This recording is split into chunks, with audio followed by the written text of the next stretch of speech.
பிஎஃப்லேருந்து எளிமையாக அப்படி கடன் வாங்குறது தெரிஞ்சுக்கணுமா?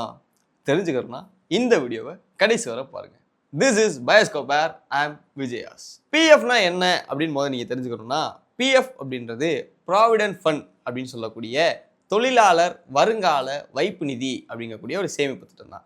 இந்த திட்டத்து மூலயமா நம்ம சம்பளத்துலேருந்து ஒரு குறிப்பிட்ட தொகையை எடுத்து வச்சுக்கிட்டு நம்முடைய வருங்காலத்தில் நமக்கு தேவைகள் ஏற்படும் போது அவசர தேவைகளுக்காக எடுத்துக்கிறது மாதிரியான ஒரு சேமிப்பு திட்டம் தான் இந்த பிஎஃப்னு சொல்லக்கூடிய தொழிலாளர் வருங்கால வைப்பு நிதி திட்டம்.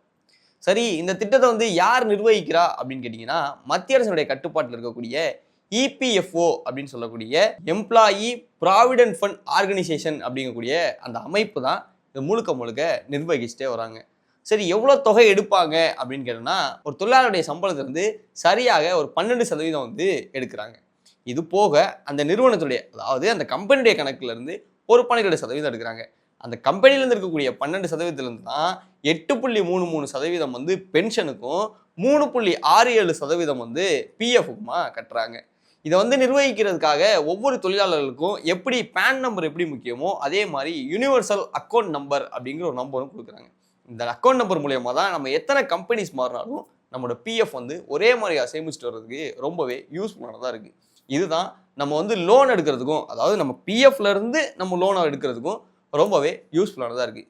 இது நாள் வரை நம்ம பிஎஃப்ல இருந்து லோன் எடுக்க போகும்போது அப்ளை பண்ணி அது குறிப்பிட்ட கால வரையறை வரை வந்ததுக்கப்புறம் அவங்க அப்ரூவ் பண்ணி அதுக்கப்புறம் தான் நம்ம லோன் வாங்குற மாதிரி இருந்துச்சு. இப்போ அதில் நம்ம மத்திய அரசும் இந்த நிறுவனமும் ஒரு மாற்றத்தை கொண்டு வந்திருக்காங்க. அது என்ன அப்படின்னு கேட்டிங்கன்னா, இபிஎஃப்ஓ 3.0 அப்படிங்கிற ஒரு ஸ்கீமை புதுசாக இம்ப்ளிமெண்ட் பண்ணியிருக்காங்க.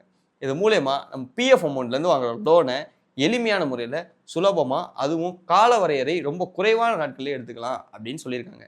இந்த திட்டம் வெகு விரைவில் அமலுக்கு வரப்போகிறதாகவும், இது வந்ததுக்கப்புறம் நம்மளோட பிஎஃப் அமௌண்ட்டை அந்த லோன் அமௌண்ட்டை நீங்கள் நேராக தான் போய் வாங்கணுன்றது இல்லாமல் ஏடிஎம் கார்டுகள் மூலியமாகவும் யூபிஐ மூலமாகவும் எடுத்துக்கலாம் அப்படின்னு சொல்லியிருக்காங்க. இந்த யூபிஐ மூலமாக எடுக்கிறது மட்டும் இல்லாமல் நம்ம நார்மலாக யூஸ் பண்ணுற ஆப்ஸான கூகுள் பே, ஃபோன்பே மாதிரியான எந்த ஆப்பாக இருந்தாலும் சரி, பேங்க் டிரான்சாக்ஷனாக இருந்தாலும் சரி, எல்லாமே இந்த யூபிஐ மூலமாகவே பண்ணிக்கலாம் அப்படின்னு சொல்லியிருக்காங்க.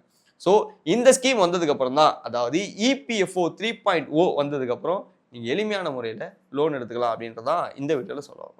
ஸோ இது தெரிஞ்சுக்கங்க, யூஸ் பண்ணிக்கோங்க. இதே மாதிரியான இன்னொரு இன்ட்ரெஸ்டிங்கான வீடியோவில் உங்களை சந்திக்கிறேன். Tata bye bye from Yash.